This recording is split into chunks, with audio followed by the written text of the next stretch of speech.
Muito boa tarde a todas as senhoras, todos os senhores.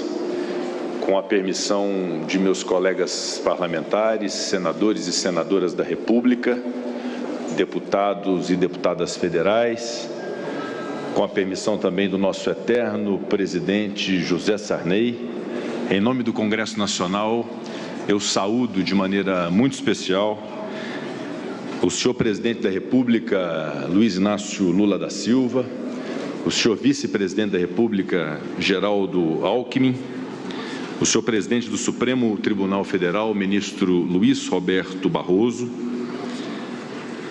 o senhor presidente do Tribunal Superior Eleitoral, ministro Alexandre de Moraes, a ex-presidente do Supremo Tribunal Federal, ministra Rosa Weber, em nome de quem cumprimento todos os magistrados, o senhor Procurador-Geral da República, Paulo Gonet, a governadora do Estado do Rio Grande do Norte, ex-senadora desta Casa, Fátima Bezerra, em nome de quem saúdo todos os governadores e governadoras de Estado, meu estimado vice-presidente do Senado Federal, senador veneziano Vital do Rego, a relatora da Comissão Parlamentar de Inquérito e presidente da Comissão Permanente de Defesa da Democracia do Senado Federal, minha estimada senadora Elisiane Gama.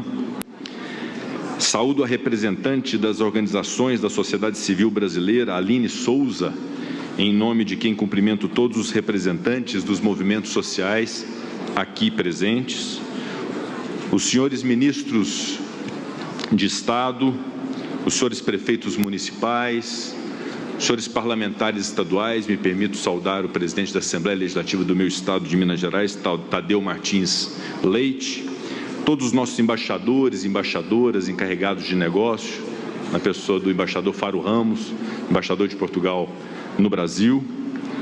É uma alegria neste recinto que constitui a expressão mais pura da democracia, o Congresso Nacional, recebê-los.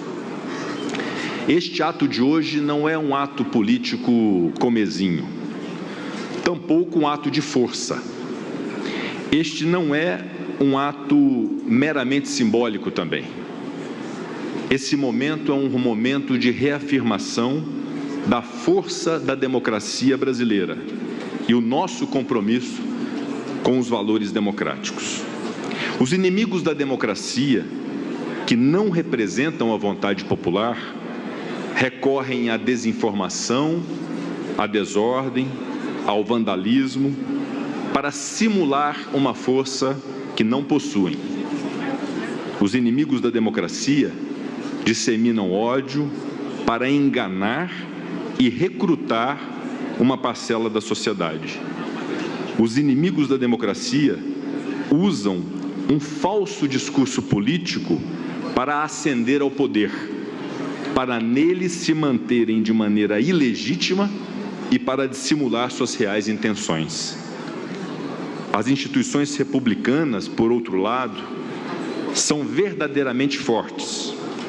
Fortes porque respaldadas pelo mais elementar dos poderes, aquele que emana do povo.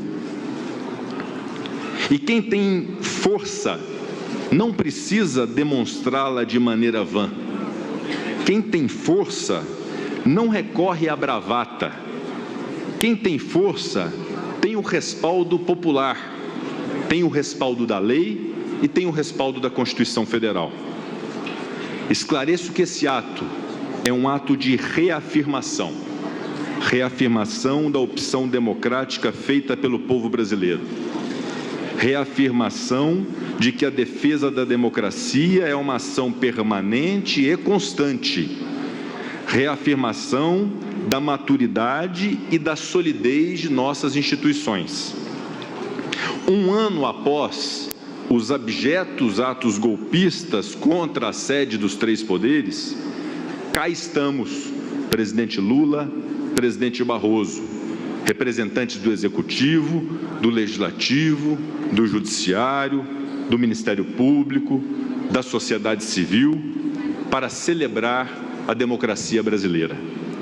Também estamos aqui para assegurar ao povo que a Constituição foi e continuará sendo cumprida. Ela não é letra morta, ao contrário, é um texto vivo, um sistema aberto de regras e princípios, cujas principais funções são combater o arbítrio político e resguardar direitos fundamentais do cidadão e da cidadã brasileira. A atual geração talvez não se lembre do contexto histórico que ensejou a promulgação da Constituição Cidadã de 1988. Vivíamos tempos sombrios, tempos de cidadania reprimida e de liberdade cerceada. Os primeiros exemplares da Constituição Federal de 1988 continham um prefácio de Ulisses Guimarães, presidente da Assembleia Nacional Constituinte, que descrevia por qual razão surgiu a nova Carta Magna e como ela protegeria a democracia brasileira de uma nova ruptura. Nas palavras de Ulisses, a Constituição, que ele chamou naquele primeiro momento de Constituição Coragem, aspas, nasceu do parto de profunda crise que abalava as instituições e convulsionava a sociedade. Na visão do Constituinte, a Constituição de 88 inovou ao dividir competências para vencer dificuldades, contra a ingovernabilidade concentrada em um, possibilitando a governabilidade de muitos. Ao final do prefácio, que representa uma verdadeira aula de constitucionalismo e história, Ulisses Guimarães concluiu, aspas, a Constituição durará com a democracia e só com a democracia sobrevivem para o povo a dignidade, a liberdade e a justiça. O ser humano somente pode ser livre quando há democracia. E a democracia somente existe, ministro Alexandre de Moraes, a democracia somente existe quando se respeita o processo eleitoral. Desqualificar e desacreditar o processo eleitoral não ofende apenas as instituições republicanas ou a justiça eleitoral. Ofende também, de uma maneira ainda mais grave, o povo brasileiro. Sob premissas falsas, golpistas desejavam invalidar o resultado das urnas. Para além dos prejuízos materiais, para além das depredações e da violência praticadas, inclusive nesse recinto onde aqui nós estamos, essa turba de criminosos que invadiu estas mesmas dependências desrespeitou a vontade popular manifestada pelo voto. Isso é absolutamente inaceitável. A lógica da democracia e a lógica da democracia representativa é justamente essa. Ao fim das eleições, aqueles que obtiverem mais votos exercerão o poder delegado pelo povo. Exercerão, presidente Lula, temporariamente o poder, e falávamos sobre isso agora no início da solenidade, temporariamente o poder. Nas eleições seguintes, o resultado pode ser diferente, ou pode ser igual, pode haver reeleição ou não. Eis um outro conceito muito caro à democracia e que demonstra a sua vitalidade: a real possibilidade de alternância de poder. Aceitar com naturalidade e grandeza de espírito a vitória de um candidato com o qual não simpatizamos é dever cívico de todos nós.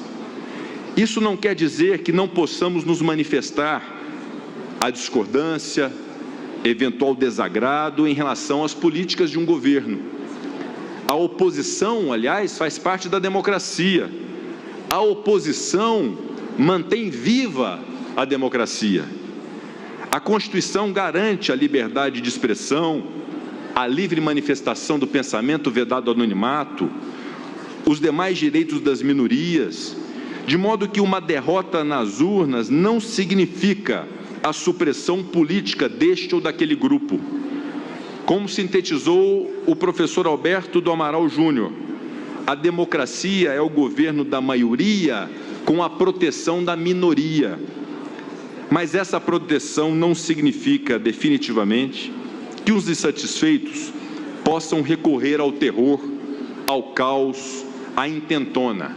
Nada, absolutamente nada, justifica o que ocorreu em 8 de janeiro de 2023. Os poderes legislativo, executivo e judiciário souberam dar pronta resposta à ameaça.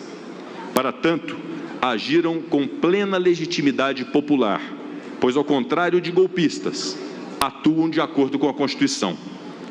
Neste ato em que se celebra a maturidade e a solidez de nossa República, digo a todos os brasileiros, no alto da posição de presidente do Congresso Nacional Brasileiro, que os poderes permanecem vigilantes contra traidores da pátria, contra essa minoria que deseja tomar poder ao arrepio da Constituição. De modo específico, afirmo que o Congresso Nacional é esteio seguro da democracia. Estaremos sempre abertos ao debate, estaremos sempre abertos ao pluralismo e ao dissenso, mas nunca toleraremos a violência, o golpismo, o exercício arbitrário de razões, o desrespeito à vontade do povo brasileiro. Há algo urgente que anda ao lado da defesa da democracia e que demanda igualmente nossa atenção, meus caros colegas parlamentares aqui presentes. Precisamos trabalhar para garantir o bem-estar da população brasileira. É difícil assimilar na plenitude os valores democráticos quando se convive com violência, com fome, com desigualdade, com desemprego, com radicalismo político e ideológico.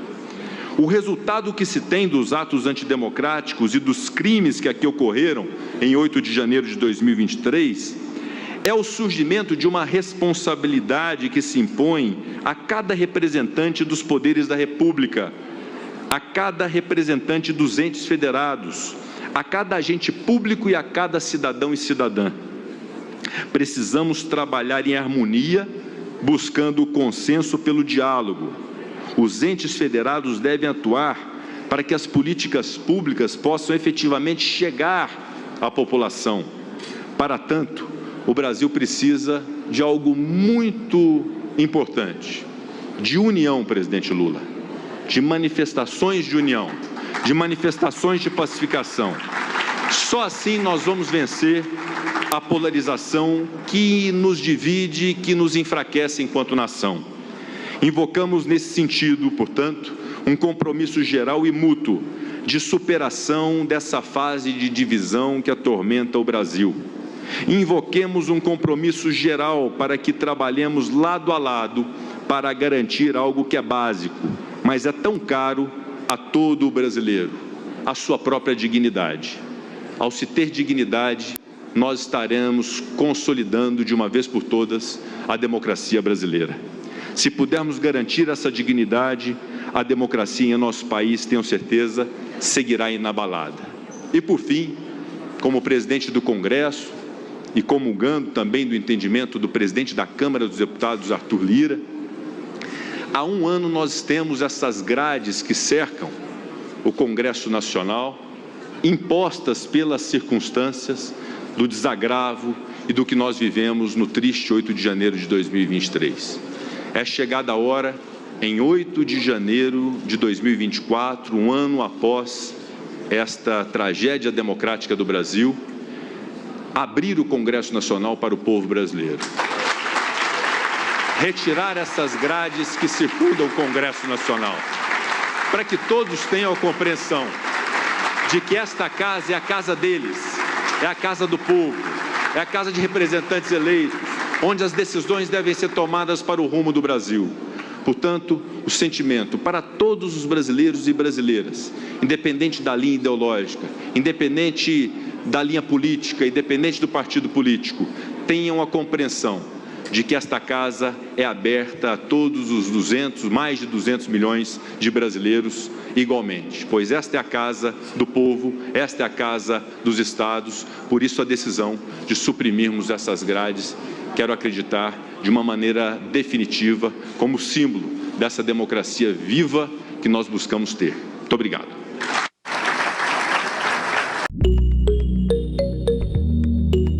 Thank you.